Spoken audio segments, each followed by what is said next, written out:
You need any testing done on our, is the recording okay? We're recording both. Yeah. And All you gotta do is listen in. how about the audio? Is the audio okay? Yeah, I heard both of you on the call. Okay. So, I guess we're ready to start. Good morning, Fred. Today's date is Wednesday, October the 1st, 2003, and this interview is taking place at the Riley County Courthouse Plaza on 4th Street in Manhattan, Kansas. This is the Oral History World War II Veterans Project, and our World War II veteran today is Mr. Fred Hoppe of Manhattan, Kansas. He was, Fred was born, well, when were you born, Fred? December 24th, 1927, And where were you born? in Seattle, Washington. Seattle, Washington. And you presently live at 2107 2105, 2105 Hillview Hillview Drive. Drive, Manhattan, Kansas. correct? Okay. My name, doing the interviewing, is Verlin Steinkruger, and Mr. John Lindholm is the camera operator. Fred, would you, do you remember your serial number from when you were in the service? Yeah, it's like, don't think about elephants. You always remember it, or you think about elephants. 734-4997. And what branch of service were you in? I was in naval aviation. Naval aviation. Oh, that's interesting. Yeah. We'll want to pursue that a little bit more, but let's go back to a few years before you got into the service. Where were you on December the 7th, 1941? At 42nd and Linden Avenue and at the intersection in Seattle, Washington. Seattle, Washington. Riding my bicycle down the street, and somebody came out of the house and said, the Japs just bombed Pearl Harbor. It was Sunday morning.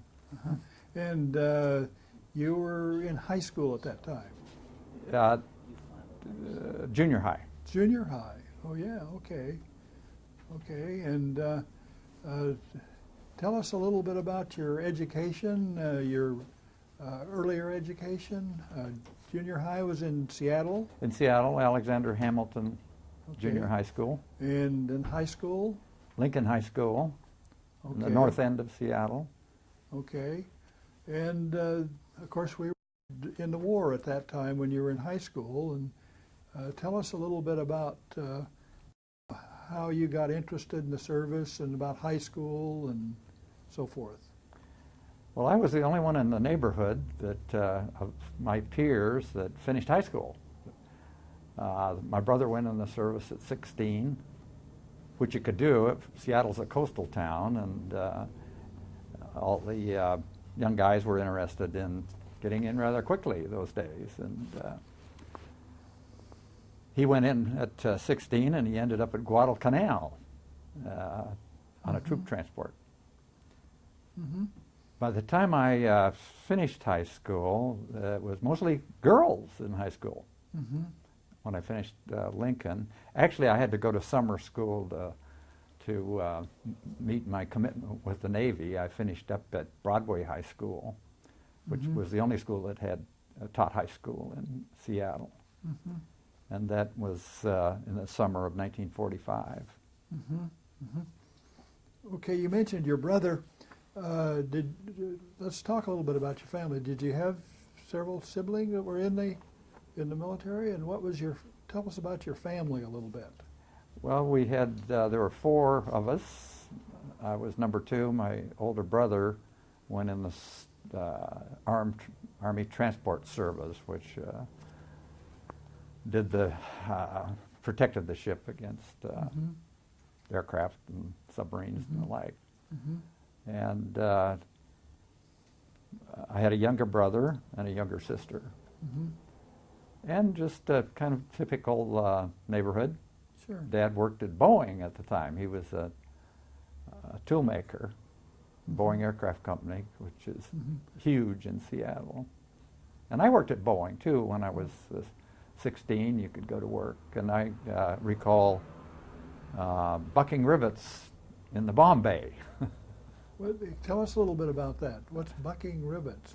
Well, the rivet, believe it or not, the lots of gals worked in Sure. those Sure. defense plants, and she was named Rosie the Riveter, and she would insert a rivet into the pre-drilled holes, and she was on the outside skin of the plane, and I was inside, and when I'd see that rivet come through, I'd put a bucking bar up against it, and she'd blast away with a gun, and it would deform the head and do its job to hold the okay. pieces together. Okay. That's interesting. So your family was really involved in the Yes. defense. Okay. Yes. All right. You're in high school, and the war's going on, and so what influenced you to get into the military, into the Navy, more specifically? Well, there was a brochure, and I'll just take it out of my file here that Yeah, you might hold circulated that up. around Okay. around school, and Let's I picked hold one it up. for the camera. Okay. And it says, "Fly for Navy, wear wings of gold." All right. And I had fine. always been interested in airplanes and aircraft. Mhm. In fact, when we were in grade school, took the bus down to Boeing Field, or the streetcar those days, and we wanted to get real close so we could watch the planes land. So we snuck out and hid behind some of the landing lights, and the planes were just skimming over it, a few feet off the ground. Pretty soon a motorcycle and a sidecar came out and picked us up and kicked us off That's the interesting. airport. Yeah, that's very interesting. And so you had this interest in flying, and then tell us a little more specifically how you got involved in the Navy then. Well, we had to take a test, and we had to go through the advisor. My advisor said, "Why are you taking this test?" Yeah. And you aren't going to pass it. Well, I got a letter in my file that proves I did Yeah. pass it. Uh-huh. And that was in the spring of 1945. All right. And I still had, I would have graduated in December, but I went to summer school and was able to then get in the V5 class, the fall class that started October 1st. Okay. I was sworn in, passed the mental and the physical. Where were you sworn in, and where did you take your physical? Downtown Seattle. In Seattle. I Uh-huh. don't recall the name of the Well- building, near the... Was this a regular induction center? I believe so. Were there a lot of other Navy recruits Yes, it was involved for at that the same purpose, right. Time? Uh-huh. I do recall the corpsman wasn't very skilled. He he was taking a blood test, and he tried this arm, Okay. and my veins rolled away, and then this arm, and then back to this arm. By then I started, and he caught me and Yeah. put me back, and it developed an infection. And Were you about ready to maybe give up the whole idea at the time of being No. in the military? no, but I Do you still- hate blood tests till this day. Okay. But anyway, I went back to the Navy and said, "Hey, my arm started swelling up and got red." And I asked him about, "Oh, that's just a bruise." And Dad looked at it that evening, and red streaks going up the arm. He marched me up to the local doctor, and he lanced it. And Okay. So you were sworn in there, and then Yep. where did you go from? well, that was July 23rd. I was sworn in, In and 1945. yes, Okay. and I went into active duty and left for the California Institute of Technology in Pasadena on the day before, which would be almost 58 years ago, Okay. yesterday, which was September 30th, 1945, Very good. and Very good. spent my first quarter at Caltech, which was a Yeah. super interesting school. Did you take boot training? Did you have any preliminary military training? No, on Saturdays we'd go through the drill, and we did take a course called Naval Organization This was at Caltech. at Caltech, which we learned how to march and how to, and we wore uniforms. Did you? You wore uniforms to class and Yep. all the time? We were all apprentice seaman V5. Oh, yes. And you lived in a dorm? Or? Yes, Blackler Hall. I drove by it 20 years ago or so. It's still there. Really? What were your thoughts as you got off the train at Caltech? You got off the train and were going checking in and so on and so forth. Tell us about. Well, it was pretty exciting, I recall. One of the most exciting things, though, was the people that the professors. Some of them were, Pulitzer Prize winners or whatever. But one scientist I recall was had developed a cloud chamber. I think and then we met an astronomer, and they had a model of the harbor of Guam there that they activated by making waves and Pretty impressive. impressive stuff, just Yeah. exciting. And we got Yeah. to look through the What telescope. What and courses were you taking there at Caltech then? What were you? engineering. And that's what got me influenced into staying in engineering. I just really enjoyed that coursework. What did you have? You had to take calculus and physics and chemistry. Yes, the engineering sciences, math, exactly. And also the Naval Organization and one science course. Okay. After you were there for a week or two, what was your day like? Can you describe a typical day being in this V5 program?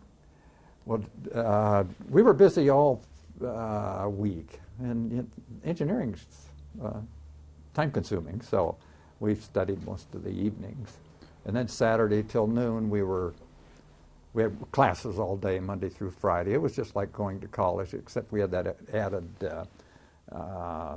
calisthenics and marching and the naval routine. What time in the morning would they rouse you out? What time in the morning would you get up?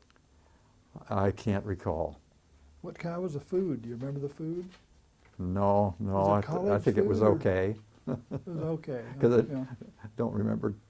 But on the weekends, I do remember one exciting thing. My roommate, Dave Binns, who also came from Seattle to Caltech, had a private pilot's license. So we went out, rented a PT-19 3 or 4 times. We're supposed to have parachutes, didn't. Started to fall out of it once because we had big pea coats on, and the latching mechanism tripped, and I grabbed a hold to hang on as we were doing a slow roll, and I kicked the stick and told Dave to straighten it. And he got kind of white in the face, and we went down. When you left Seattle, did you have a girlfriend that you left in Seattle, or did you? What was not a real steady. Okay.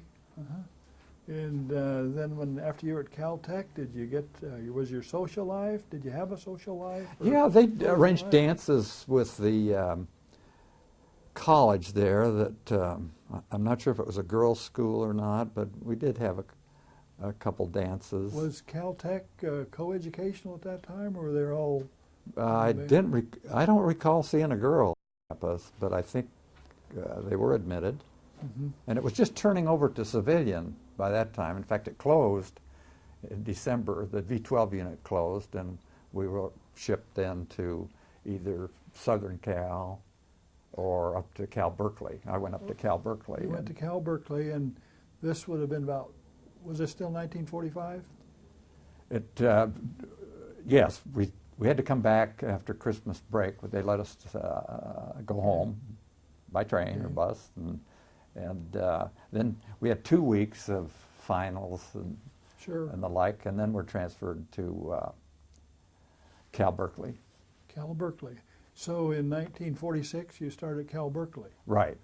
And what was life like at Cal Berkeley? Was it much Well, different? yeah, a little more social life there, and the university was getting ready to phase out the V12 program. Mm-hmm. And I did just go through my notes before I came down here and noticed that I was a member of the Masonic Club, and there were girls there. So what was a Masonic club? It was a... Is this part of the Masons? Yes, it was an organization that was just off campus that a lot of the students belonged to. Mm-hmm. Mm-hmm. Did you still have military responsibilities? Yes, we wore our uniforms, and we were still on active duty.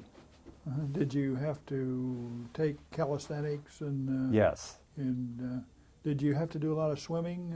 Being in the Navy, were you? No, surprisingly, no swimming courses. Took a boxing course. Oh yeah.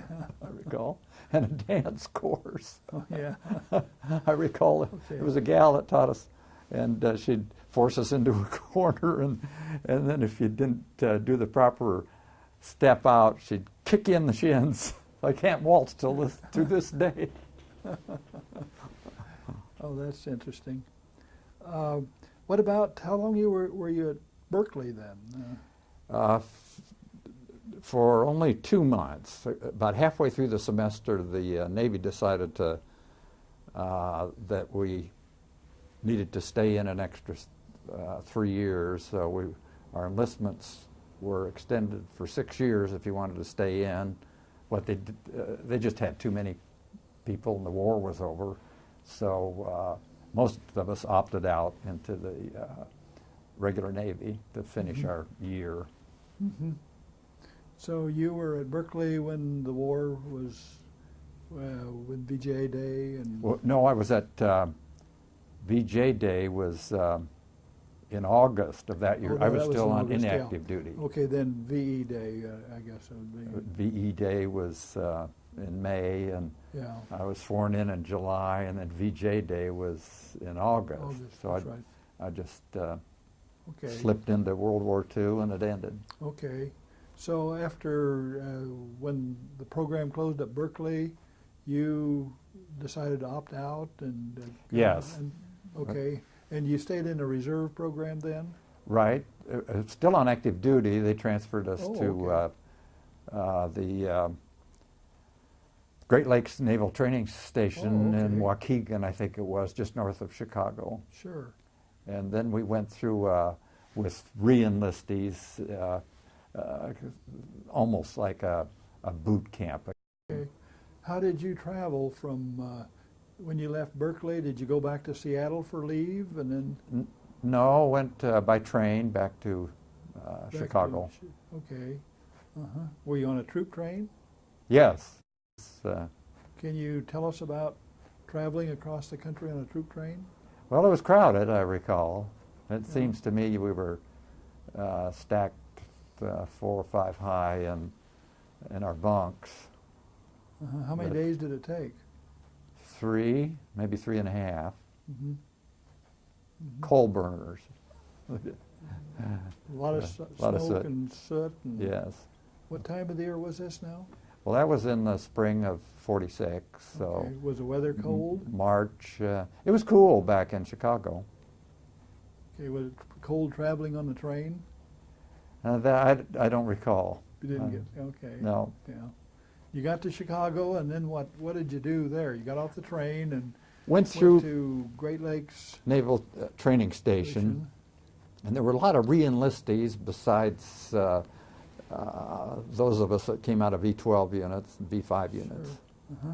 So they put us through a couple months of training and then transferred us to various naval stations. Okay, you had to probably do a lot of PT and a lot of physical training. Yes. And swimming. You probably had to do the swimming there, huh? I don't think so. I knew how to Really? swim, but no swimming. No.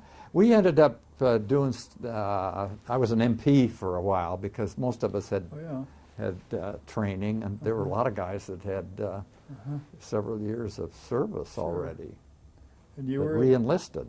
you were in Great Lakes then for till Till And- about till summer, of 1946. 1946, early summer, maybe May, we took the train down to Naval Air Station at Corpus Christi, Texas. Uh-huh. And I recall going through St. Louis, and it must have been the summer because it was about 11 at night, and it was still 100 degrees Fahrenheit. Really? A sign said. So you're on a troop train from Great Lakes to Corpus Christi. Right. It might not have been fully troop trained at that time because that Okay. was, Sure, 6 or 8 months after the end of the war. sure, okay. Uh-huh. And you arrived at Corpus Christi, and what did you do there? Can you tell us about your? I worked in the office.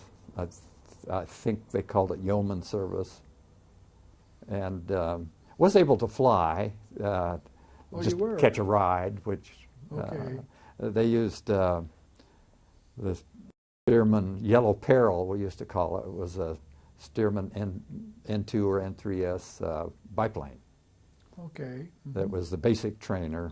Sure. But it was a fun plane. It Mhm. was able to do lots of interesting maneuvers in the sky. Had you been doing some flying with the Navy before that? No, that was That was the first flying Yep, that you did with the Navy. right. After my buddy stayed in the service, went on to Ottumwa, Iowa for basic training. And went on, if they finished, then went on, some of my friends, I recall, had to go back in the Korean War and fly off carriers. Mm-hmm. Mm-hmm. Okay. But then you were doing some flying at Corpus Christi? Yeah, just as a passenger. A passenger, okay. And I recall one maneuver, we went through all sorts of Immelman turns and no outside loops, but inside loop and rolls and the like. And one maneuver that got to my stomach was the split ass, and I can't remember what happened because if you throw up, you have to clean the plane, and I cleaned Sure. the plane. You ended up cleaning the plane. Yeah. Now, this is in 1947. 46. 46. 46. Okay. Okay, so how long were you at Corpus Christi? Till August, which gave me about a year in the service, and I was discharged Okay. in August of that. You were of discharged 46 from active duty at Corpus Christi. at Corpus Christi. Okay. Mhm. Okay. And I recall they gave us an allowance to take the bus or train home to Seattle, and I used my thumb and hitchhiked most of the way. Good for you. They had stations, if you recall, during World War II, where they'd pick up if you had your uniform on and just Sure. wait. Somebody would stop by and pick you up, and Sure. so I hitchhiked almost all the way across country. How interesting.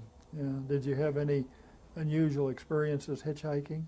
No, just good Yeah. people. Sometimes in a truck. Day and night, you traveled? No, I've forgotten. I did at night. I recall near Denver. I took the train for a spell because I don't know. I don't remember what was the reason. Yeah. was. Yeah, that's interesting. Huh.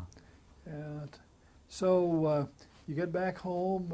You're discharged, and were you in a reserve program then at this time? I was. Yes, you're in the reserve automatically for a number of years because during the Korean War, I got a letter from the Navy said we want you back, and if you don't volunteer, we're going to come and take you. But I didn't have any skills really, but I did realize that the GI Bill was important to me, and I wouldn't have enough time in that year. Didn't give you enough GI Bill to finish college. So when I got back to Seattle, I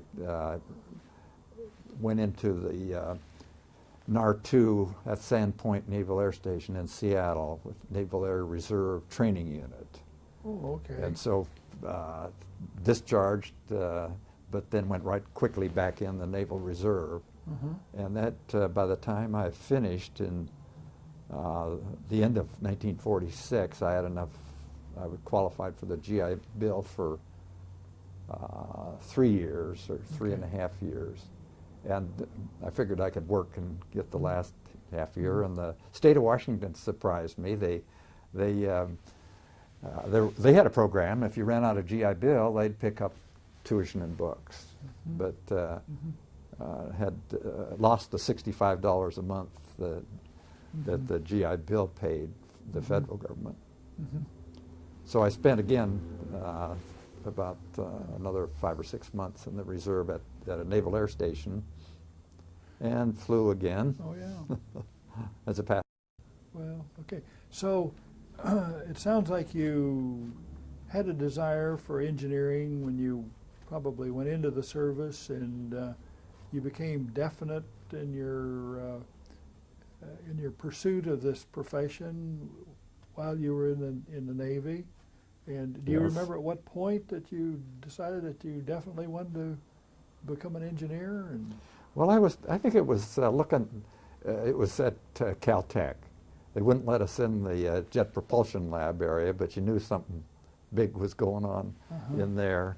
And seeing the Guam harbor and some of the interesting, fascinating things that went on there, and the instructors, some of the old timers that were taught school there that had just marvelous careers, were high type, motivating type instructors and professors. these are the people that really influenced your life then, Yes. as far as becoming an engineer is concerned. Sure. Right.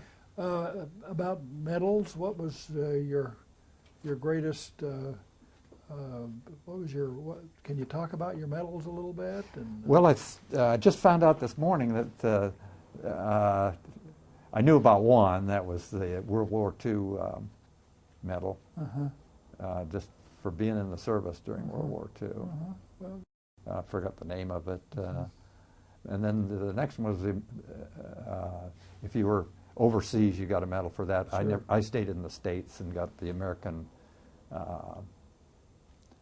Veterans Medal, or Yeah. qualified for one Yeah. other medal. Okay. But I never got them. Yeah. But maybe I will one of these days. Well, yeah, I'm sure they're on your record someplace. You know. Yes. Yeah. What was the highlight of your military career, do you think? Caltech, going to school there, Okay. being in a program with peers that had the same interests, and it was pretty exciting getting away from home for the first time. Yeah, that's very good. Well, that kind of concludes the interview with Mr. Hoppe. We really appreciate your sharing your experiences with us, and this will, be recorded in history for you. We hope you enjoy it. Hope your family enjoys it in the future. Thank you. Yeah. Thanks not, a lot. Yeah. Not a. That was